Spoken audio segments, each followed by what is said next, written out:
As the sun arose on our first day in Ghana after a needed good night's rest, we were greeted with the warm sun and a busy agenda.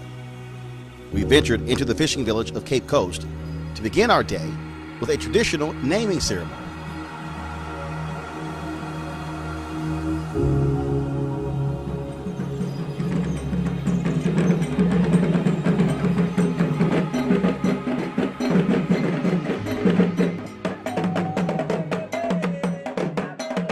Naming ceremonies are very significant in many Ghanaian cultures. The Akan people frequently name children based on the day that they were born. The names often have additional attributes and meanings that is linked to a person's character. For many African Americans, the naming ceremony, or should I say renaming ceremony, when one returns to the motherland, is a very special occasion. It signifies a welcome home and an adoption of sort to a family on the soil of our ancestors.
At the ceremony, which was conducted at the grounds of the Anani royal family of Cape Coast, our group were welcomed and into the family and individually given traditional Ghanaian names.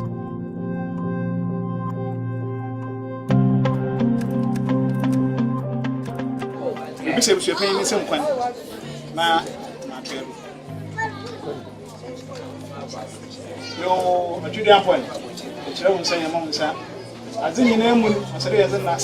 was fascinating to watch this event, especially to see the king of the royal family always defer to the elders before speaking. Even though he is technically their leader, the respect shown to elders was abundantly clear.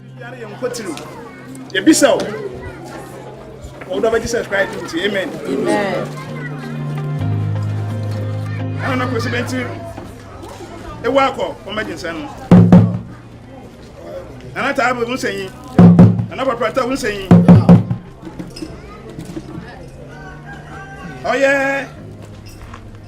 Nana Bamreku, the name is if guy abus made a solution, what make you say? Your Frauana, on your tintin biara. Oh yeah, Henrianum Titin of a fine hen, my minimum hen and I know of a phone great. Let's say a free assume my Henrianumi, what the fear in free port 400 years in what made you send me? And another was on go. I wonder what to follow. Pray. In there, yes, one. Oh, yeah. I don't know what's the bench to paying. What's say? What you want to do? When I call. So, where would you are? What if you? A walk of 5 you want to, and another you want to. Wabe, Omo Buebushia, Omo Buoba, man, one more Ghana man. The Frahona. My hand answer me. Work for one person dream. When you may be obey Biara, O'Hara, 1 for 1, 192. The one in person, the woman in session.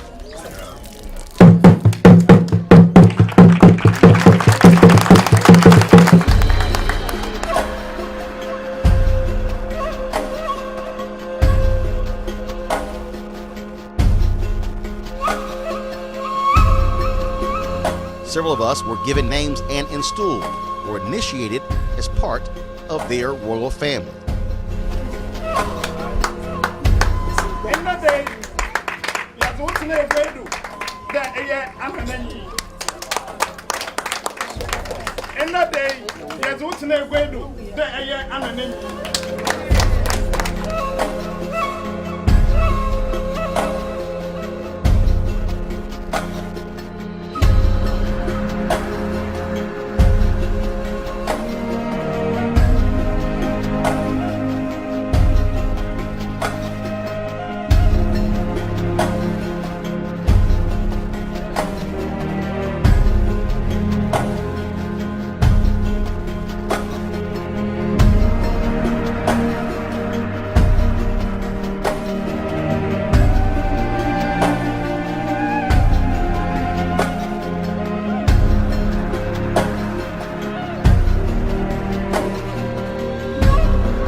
When Sheena Mead was made a Queen Mother, she was literally taken away and given new wraps to signify her status.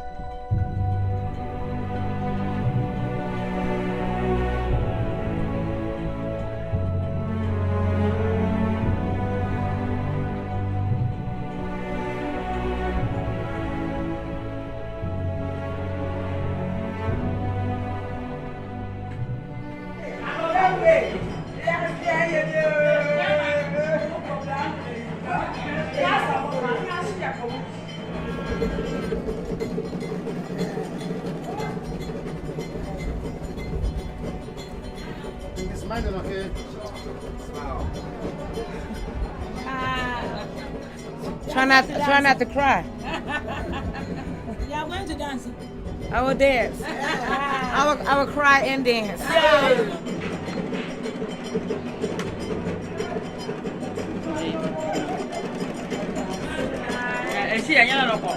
You are built. You know why?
ye. Yeah. Ain't can bro from I can fancy. We're gonna try and say this in Fanti. Emi. Manana. Nye. Opinion. Kweku. Anafor. Manana. Nye. Oba opinion. Techiwa. Yeah. Wait the model. There. In the day. Or said there.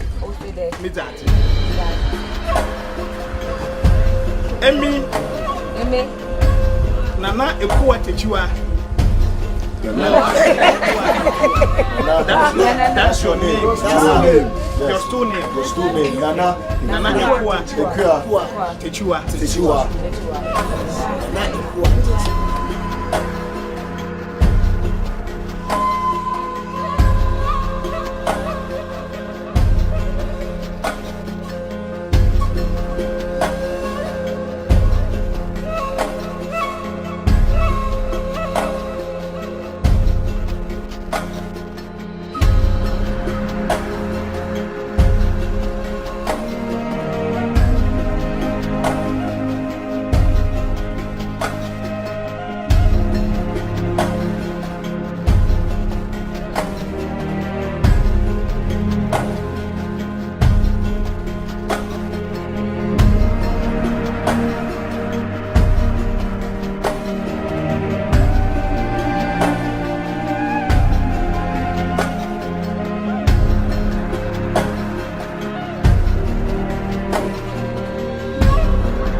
My turn, the royal family bestowed upon me the title of developmental chief. Ebusia panyin say in that day eye anano kusubenti ebusia no wonu puntu him. The names given to me was Nana Echo Chiarmi. Nana, a royal title of monarchs. Echo, which is the Fonte male name for Thursday, the day which I was born, as well as Chiarmi, meaning linguist. This, I was told, because of my prominence as a journalist and broadcaster.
very spiritual ingredient, exactly, from the palm tree.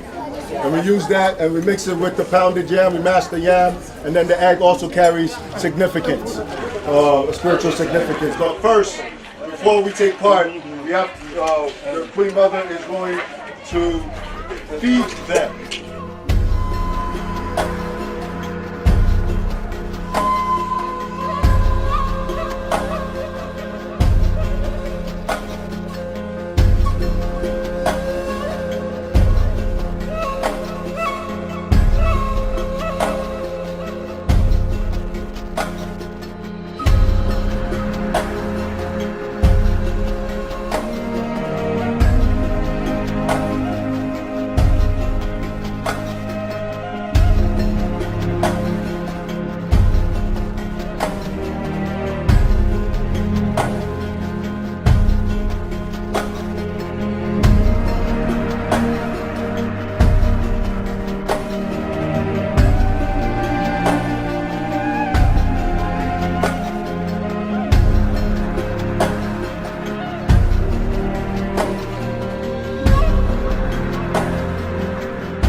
Once we left the naming ceremony, our party boarded our buses and headed to the Elmina slave dungeon, just a few miles up the road from Cape Coast.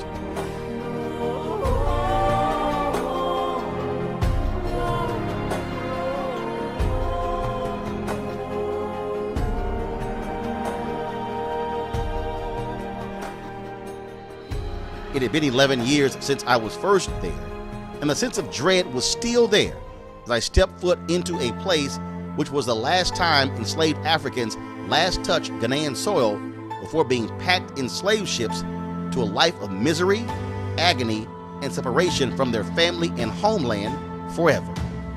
We understand in 1471 was the first time ever they came to the coast of West Africa. And they came with the idea to trade and to spread the gospel. The major commodity they were interested in was the gold. And when they came here, they had a lot of gold from this area. They were led by one captain called Don Diego de Azambuja. He came here with 600 soldiers, including masons, artisans, and so forth. Then he started building here as a fort, which eventually became a castle. Initially, all the rooms on the ground floor were their storerooms or warehouses. But in 16th centuries, precisely 1500, they changed their mind from the gold, the ivory, spices into human trade or the evil trade. So he would just simply look down the courtyard and he would say he would pick which one he wanted. Yeah. After he has picked, you have to wash it, then straight to bed.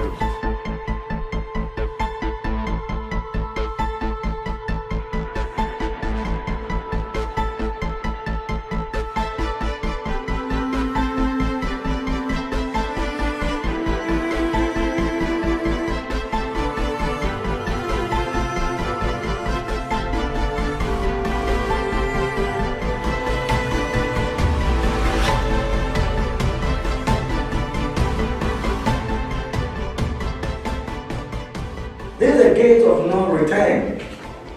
This is the door that is the story. The door that says the history. Door of no return. It is there that Africans lost their respect. They are beginning to culture language. In those days, the sea was very close, touching the castle and Maker's eye. And as I receded, So when a ships came, a small boat was brought here. There was a staircase. They extended slowly to a smaller boat. From here to the bigger ships.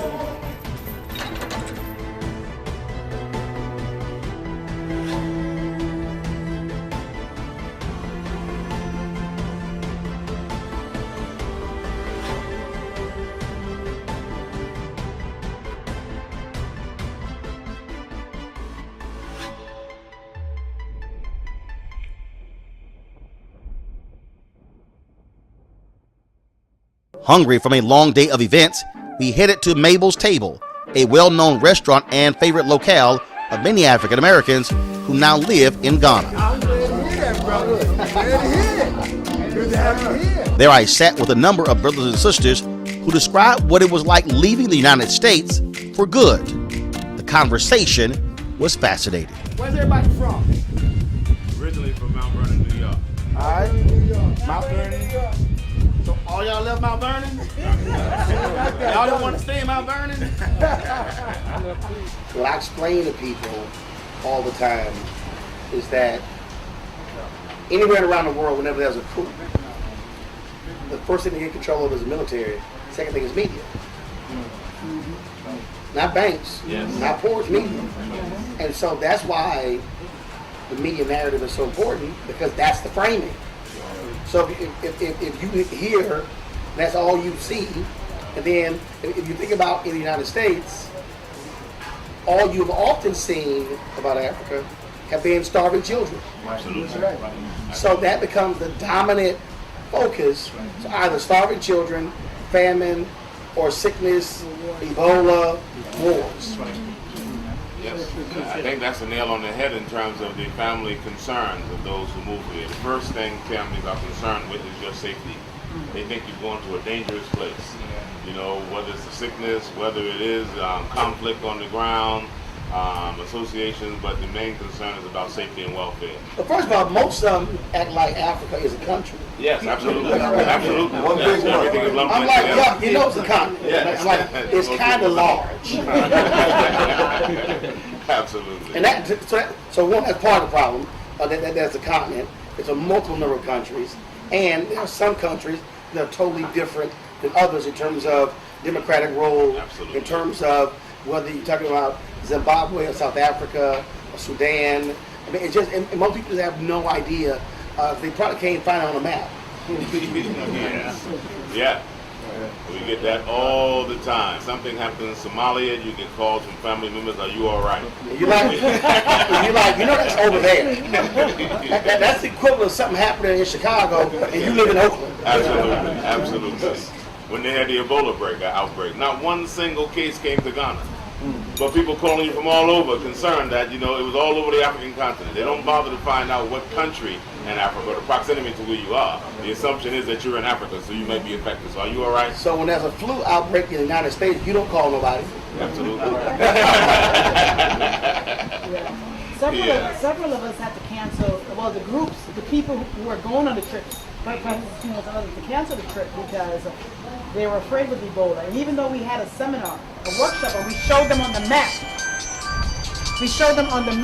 the distance and how long it would take to get from Ghana to where the Ebola, and there was Ebola in the United States. 2 cases, I think 2 deaths. And nobody was leaving America. And we told them there's none in Ghana. Ghana didn't have not one Ebola, but they refused to come. So we had to cancel all the trips.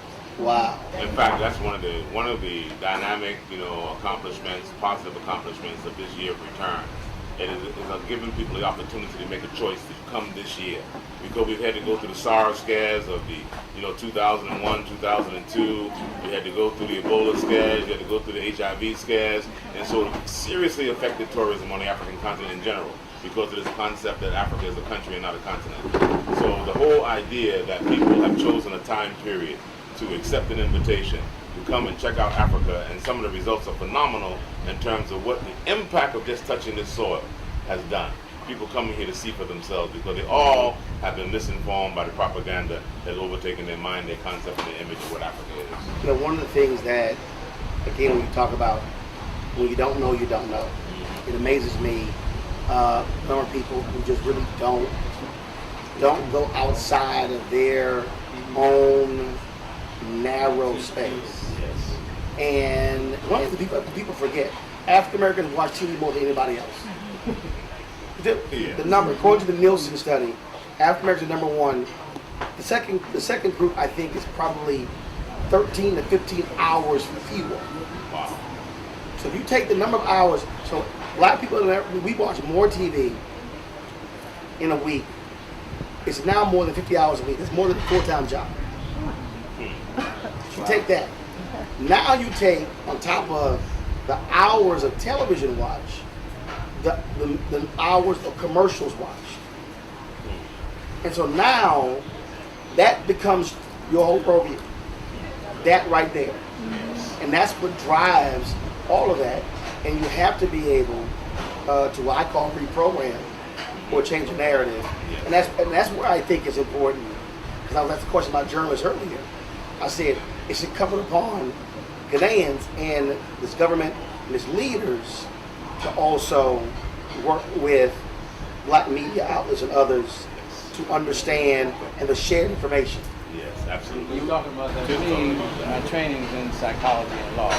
So much of our problem as black people, I see as psychological problems. And in my way of thinking, we've been in a battered relationship with America. And we've been staying because we feel that even though it's bad, we've been told that it's the best place on earth. Right. So even though it's horrible feeling, we don't think there's any place better than that. So we try to put up with it. And I said, well, my children can't, after I'm gone, my children can't just keep doing this. So let me see if there are other places that may not be as bad as this in this psychological way as it feels here. So my children can have alternatives. Same thing you're saying. This, if you have an alternative, whether you stay or don't stay, at least you know of something else that you could do if you wanted to. John Hope Bryant, a friend of mine, Operation Hope founder, he did a video the other day, and it was a pretty interesting video. And he said, he was talking about wealth. And he said, he's made numerous trips to South Africa. He just returned from South Africa. And what's interesting is, he said, okay, if you're listening out there, you're watching me, and you've got $50,000 or $100,000. He was talking about what the South African currency was trading at compared to the U.S. dollar. He says, so if you got $100,000 saved up in the United States, and if you just have to move to South Africa, he said, you will be a South African millionaire. Absolutely. Right. Absolutely. Right. Yes. And he said, this home that's $25,000, you got $25,000 in US, right, and you're like, I can't buy a house for $25,000. He said, oh, you can buy you a really nice house in South Africa. And he was talking about skill set, what you can do, work as well.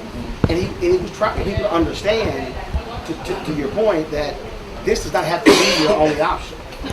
But that's why you said it's psychological. Because, so when TV One ended my show, and I launched my digital show, I had black people who were telling me, man, we'd love to see you on MSNBC. I've heard people stop me, oh man, we really love watching you on CNN. And I was like, I appreciate that. I said, but I own this show. I was trying to get them, and they meant well, I was trying to get them to understand that I don't have to ask somebody. So CNN, people saw me with the election of Obama, and people would travel around the world and be like, oh my God, you're gonna ask me all about you all the time, because that's all they would see. But that was me on somebody else's show. So they would determine the topics. They were determining the guests. And so then, when the TV One show ended, I explained to them, I had fans who were in the Bahamas, who were in Jamaica, who were here in African nations, in the UK, Canada, who didn't get TV One. They never saw me. Now, the people who literally, they are on YouTube anywhere in the world. But it's the hardest thing for me to get black people to understand that I don't have to ask somebody white what I can cover. That's right. ask myself, and we do it, and that's how you actually change a view. Right. But this notion that that their network validates me as a journalist. One, I don't need that. I got 40 awards. I got 230 plaques. I'm good. But I've never needed working for a white media entity to validate the work. I asked me. In fact, I was when I ran. It was so funny when I ran for. So this is the third time I've been on the board, National Association of Black Journalists. And so I was running against a young brother. We went to Candace for him, and he said, "I'm gonna have the commitment and the time to serve. I've gone to my boss. He's gonna give me time off," and that's his whole deal. And it got to me, I was like, well, I guess I asked my damn self. I can have my time off. So I work for myself. And they were like, brother, you have to do him so bad like that. I said, I didn't. I said, but I just followed him. And but you're right. People, the notion of creating something and having the freedom. But here's the other thing. The thing jumps out. It's not just even having the freedom, but it's not caring about their validation. Yes. And it's the whole idea that you get somebody who has an MBA, a Master of Business Administration, and say they're unemployed and have no job. How can you be a Master of Business Administration and have no job? I mean, it just seems to be, devised. And when I say it to young people, say, well, I never thought about that. I said, because they really haven't taught you how to think. How could you be having a certificate on your wall, a Master of Business Administration, and you say you're unemployed, you have nothing to do? You should be employing people. But again, it's like that word freedom. We celebrated freedom during emancipation and then turn around and say, what is freedom? After you celebrate it. It became a word without the substance and the meaning. And some of us are still chasing that meaning and that substance. What is freedom? What is it to manage your own affairs? What is it to control your own destiny? And that's why Africa has never been projected in its proper light, because the world does not want to portray Africa as being able to manage its own affairs. The world does not want the message to go out that there are 55 African nations in control of themselves, or don't have to be independent. So even our leaders do not have the concept that they don't have to depend on the world. Right. They even accepted the narrative that they have to depend on the West for subsidy, when the West is depending on them. But whoever controls the narrative controls the vision that's inside the mind. So we got to control the narrative. We got to change the narrative, and that's been one of the themes of the year of return. We've got to control the narrative. We got to take control of the narrative, and it can't happen until we can take control of the mediums that control the narrative, with the images in our mind. You got to. What do you think needs to happen for Ghanaians and Africans to connect with African Americans and be able to work together, invest? What has to happen? Well, I think part of what is happening this year and what is happening now, we need to share more information about each other, because we've been misinformed about each other's experience. I think we know too little about each other's experience, and they come through stereotypes and come through media outlets that do not work in our best benefit. So the best thing that we can do is get to know each other and reacquaint ourselves again. Learn to respect each other and know that we got more in common than we have in difference. When we develop proper relationships, I think we begin to progress together naturally. A natural thing begins to happen. But we've been suspicious of each other. We've lacked the trust that we need in each other. And we have to build those things, not to superimpose that they exist when they don't exist. If they don't exist, we have to acknowledge that and build it. We have to understand why they don't exist. How can we correct that? And when we begin to build trust in one another, and we share proper narratives, and we remove the stereotypes and the fear that we literally have of each other, then we have the proper setting, a fertile ground to be able to nurture and to build and to progress together. It's natural that we should be together. We've been taught that it's not natural. We've been taught that we concentrate on tribalism, religion, political affiliations. These are the things that still divide us in the communities wherever we are as black people. Not just the relationship of Africa, with African Americans, or Africa with African diaspora, but even our pocket communities wherever we are. These are the same things that plague us. So when we can get over that and apply that to our relationship, that we have been destined for one another for over 400 years, what we're commemorating now. We've not had proper meetings. That we can have people in 2019 still remembering Tarzan, as their first reference to Africa. It's been indelible in our minds. That means we have a lot of work to do. And it's built down, again, like I said, broke down a lot of trust that we need to build, found new foundations, And from those new foundations, I think we can build whatever skyscrapers we need to build, and imagine after the images that we want them, not according to just copying people, but we can build the world that we think Africa should be and has the potential to be when we trust one another and work with one another. Psychologically, we're all suffering from some syndromes that we don't know about. So if we were computer, the operating system in America has been corrupted by slavery. The operating system in the mind of Ghanaians and Africans has been corrupted by colonialism. So, but we don't know. Another form of slavery. Another form of slavery. But we don't know as we walk around every day that we're trying to use a corrupted hard drive to interact with each other and other people. And we see the world in this corrupted fashion. So to me, the first thing we have to do is acknowledge, like, the first step of AA is to say, I'm an alcoholic. So we got to acknowledge that my view may be clouded, corrupted, incorrect.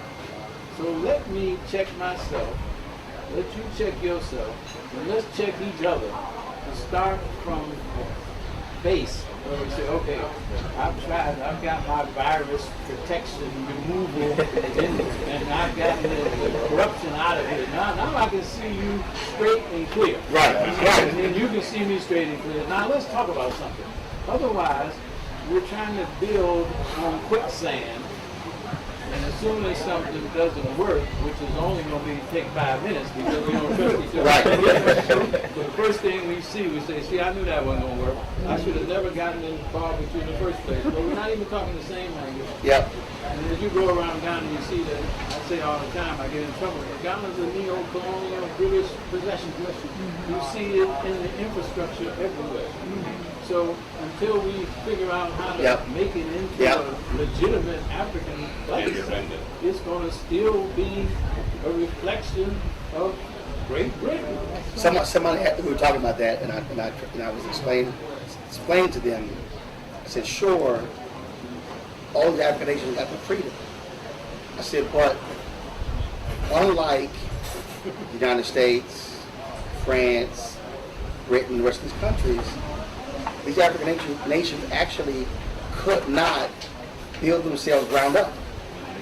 So in essence, the nation became independent, but they had to accept all of this infrastructure, and that drove it forward.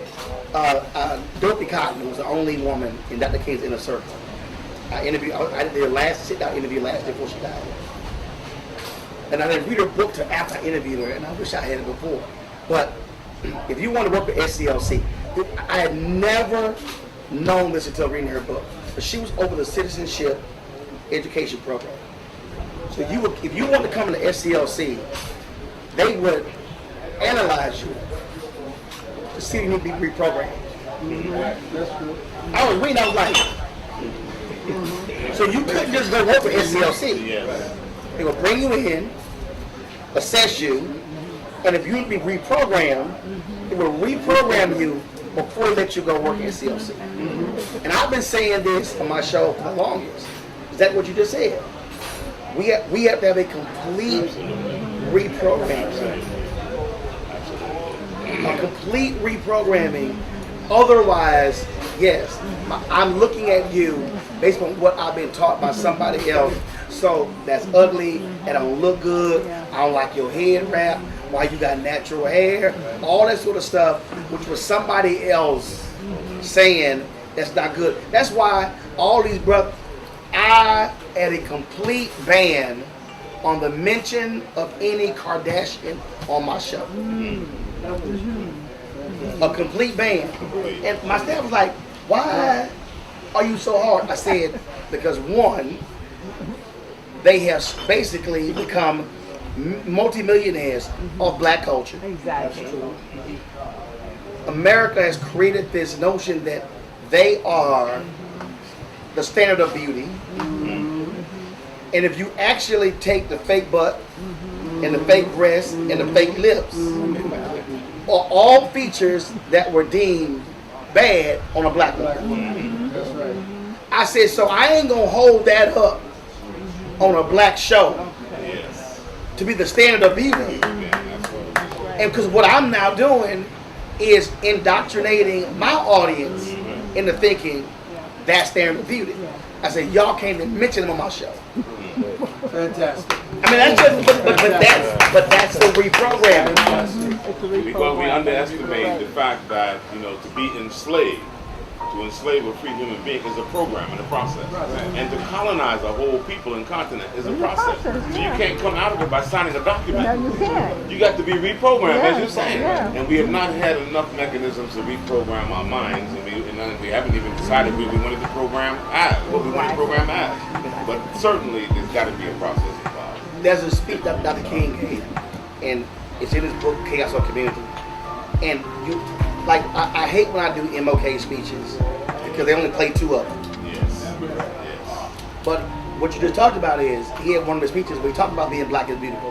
And he talked about when he said, to you, when you said to sign the paper, he said no Lincolnian or Johnsonian Emancipation Proclamation can free you. He said the black man has to sign his own personal Emancipation Proclamation. They do not play that speech a lot. No, they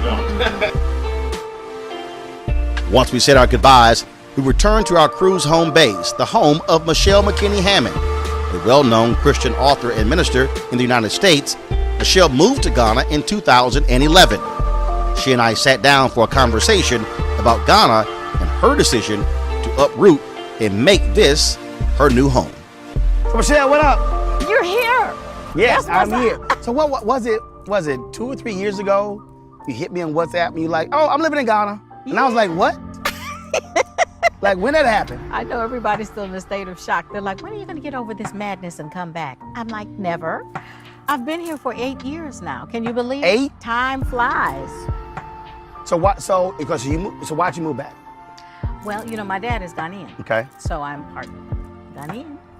And he passed away in 2010. Mm-hmm. And I think that he probably had been plotting and planning all his life to get me to move to Ghana. Unfortunately, it happened after he passed on. But when he passed on, he made sure that I was locked into following through on some things that he left behind. Mm-hmm. And after a while of flying back and forth and trying to maintain my life in America and my life here and get things done, I was like, Lord, what do I do? He said, move to Ghana. I said, I rebuke you, Satan. I know that's not you. But 3 weeks later, everything I had was on a container, on the ocean, and here I am, and this is where I've been. So what has been the biggest adjustment for you? Is it not being able to see people, your friends and others in the United States? So what's the biggest adjustment? Certain efficiencies. I love the lifestyle here, and after 2 weeks in the States, I'm antsy to get back.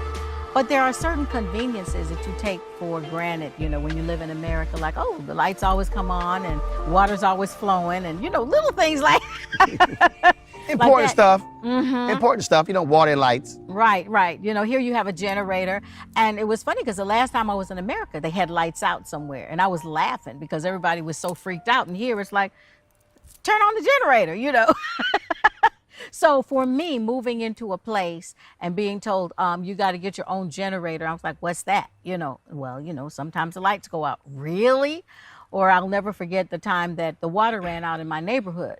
And I had called my landlord and he wasn't responding. So I put on my shower cap and got all my stuff and went to his house and said, I'm here to take a shower. I bet it got fixed real quick. It got fixed after that. Yes, definitely. It is certainly different if you live in the United States, then all of a sudden you're living in a place where black folks are everywhere. Yes, it's true. And you know, my background was in advertising in the States before I became an author and did all the other stuff that I was doing. And for me, it is still, after 8 years, a pleasant experience to drive down any given street and see us on every single billboard. Like when my friends come, they go, where are the white people? And I go, well, they're here. They go, where are they? I said, go to the mall, someplace like that. You know, but to be in a country where you are the majority is a very empowering thing. What do you think is important? You talked about advertising background. Do you think that imagery that is what still, unfortunately, drives it for most Americans, definitely African Americans, when they think of African nations. Most definitely, because I get the weirdest questions. I've gotten questions when I've invited people to come and visit, from do you have hot water there, to where do you really live, to should I bring my own wine? And I'm like, and you know, some of the best wine is made in South Africa. I mean, South African wine, hello. So it's really interesting. People come with trepidation, they come with fear, and then they're pleasantly surprised and they're overwhelmed by the fact that, shoot, there's some black people out there living better than we're living in the States. They got fabulous big houses and fancy cars, and they're living the life, and they're social, and they're dressed to the nines, and they're out Beyonce with the hair and the makeup, and you know. So I think that they usually come. It's so funny to me, Roland, because they come, and I always say, you're going to do a lot of shopping. They go, oh, I don't think so. And then they come, so they brought limited reserves, and then they spend all the time running to the ATM because they see all these clothes they want and fabric they want. And you mean I can get it made to my body? Yes, you can. So it's a whole, it actually feels quite glamorous. You know, I mean, it's not defraud of difficulties and things like that, but it is a great life, and it is a life that I think that most of America doesn't know about.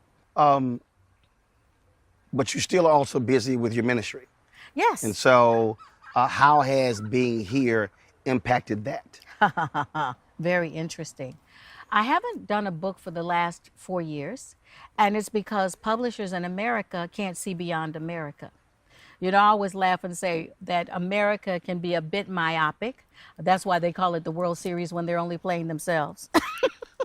But publishers have been afraid to publish my next book because I'm not there. So I didn't go to the moon. I just moved to another continent. There's still Wi-Fi. There's still Skype. There's still 100 ways to do interviews. And there's this thing called a plane that all you have to do is get on it. I still fly to the States and speak quite often. I was just in Chicago at Bill Winston's a couple months ago. So it's not like life stopped, but people have a perception that if you're here, that you're unreachable or it's too expensive to bring you. And it costs the same thing to fly from New York to LA. Right. You know, so the perception of my availability has had an impact on my ministry. So now I spend more time South Africa, Nigeria, UK, on this side of the hemisphere, although I'm still in America about 4 or 5 times a year. Do you think you move back? I don't see it. I really don't see it. And I'll tell you why. You know, I was sitting in my room one day, and as you know, I mean, you used to interview me on radio a lot, and then I was on a talk show. And then before I left, I was making the rounds to do the talk show. I'd gone to OWN and Sony and all these places, and everybody liked me. They were trying to figure out what to do with me, and it never really happened. And then I came here, and I was like, okay, so what's going to happen to my on-camera life? Your brand. Yeah, my brand. And 15 minutes later, there was a knock at my door, and someone wanted to rent my house for a movie. And then they said, once they got in the house and they were shooting, they said, can you do this part? I was like, just like that? I was like, yes. And so now, like 6 movies later, 3 television series later, I'm acting on top of everything else. And it was, I think that the ground is just much more fertile for living your dreams and doing whatever you want to do. I mean, the field is wide open. You can do whatever you want if you just persist and say, this is what I'm doing. If you had to, if somebody was looking to move here, or if you were talking to a group of people, conference or whatever, college students, what are the areas where you think the opportunities exist where someone could move over here to work and live? Well, I would tell them to look for the needs. A lot of people here import a lot of things that aren't available to us readily here. But also agriculture is huge here. So there are things that you can develop and actually have a hand in building this land while expanding your own, what do you call it? You know what I mean? So a lot of people that are coming are looking into tech because that's still wide open. Right. Agriculture is still wide open, fashion, pretty much any area that you think you have a passion for, there's a niche for you. You just got to find that right opening and your unique twist that makes you the new desirable kid on the block. Have you seen an increasing number of African Americans who are not just coming here for tourism, but also moving here? Oh, definitely. They come, they love the lifestyle. You know, the system is set up in such a way that you can have help. And it's not a disgrace. It's just how we function. It's a very organic society in that sense. And so you find that you're able to navigate because people are very relational and very social. So when they come, I think that they feel embraced. You know, when you're in America, especially in this period of time, you feel like you're always looking over your shoulder and you're alone and you're isolated, or, you know, you're under and not over. And you get here and you just, hey, everybody's moving and shaking together, you know? So it's really, I'm still overwhelmed by it. And I've been here for 8 years, but I love it. On days even when I think I'm crazy, I still love it. Well, first of all, you have, of course, being here, you can wake up to, of course, gorgeous ocean view as well. Yes. And the sound of those waves. So certainly not a bad place to reside. No, not at all. But, you know, also there's the food. There are, I don't know. I don't know how to explain this to you, Roland, but we're very social. So there's always something to do. There's always a fashion crisis because people are dressed. And I think that African women are probably more beauty conscious than the rest of the world. They spend a lot of time on dressing and perfecting themselves, and they love to go out and socialize and do all these types of things. And everything is a reason for a celebration. You know, christenings, funerals could take a week to several months. Weddings can too. And then there are those destination celebrations where you can't just do your birthday at home. You've got to go to Greece or Italy and have a 4-day party. And that's not the life that most people see when they think of Africa and Black people. So it is a completely different type of life, but it's wonderful. Sounds good. Thank you. We straight.